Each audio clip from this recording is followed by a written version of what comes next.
ശബ്ദത്തിലും മിതത്വം വേണം. പ്രശ്നം ശബ്ദത്തിൻ്റെതാണ്.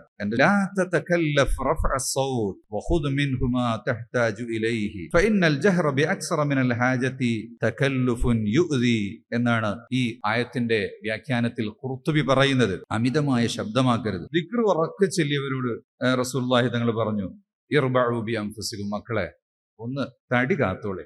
ലാ തദ്ഉന അസമ്മൻ വലാ ഗായിബൻ, നിങ്ങൾ ചെവിടുപൊട്ടനെയോ അല്ലെങ്കിൽ അതിവിദൂരത്തുള്ളവനെയോ ഒന്നല്ല, അള്ളാഹുവിനെയല്ലേ നിങ്ങൾ വിളിക്കുന്നത്. മിതമായ ശബ്ദത്തിൽ, തീരെ നിശബ്ദമാകണം എന്നർത്ഥം ഇല്ല. അപ്പൊ മിതമായൊരു ശബ്ദത്തിലാകണം ദിക്റായാലും ദുആയായാലും ബാങ്കായാലും മൗലിദായാലും. ഇതൊക്കെ കേൾക്കേണ്ട സ്ഥലത്ത് കേൾപ്പിക്കണം. ഇപ്പൊ പരിസരത്ത് മുസ്ലിങ്ങൾ മാത്രമുള്ള ഒരു സ്ഥലത്ത് വർഷത്തിൽ ഒരിക്കൽ മൗലിദൊക്കെ ഓതുമ്പോൾ കുറച്ച് കേൾപ്പിക്കാം. എല്ലാ ദിവസവും മൗലിദാണെങ്കിൽ മുസ്ലിംകൾക്കാണെങ്കിലും അവർക്ക് പ്രയാസം ഉണ്ടാകും. അമുസ്ലിംകൾ താമസിക്കുന്ന ഒരു സ്ഥലത്ത് ഒരിക്കലും പുറത്തേക്ക് കേൾപ്പിക്കേണ്ട ആവശ്യമില്ല.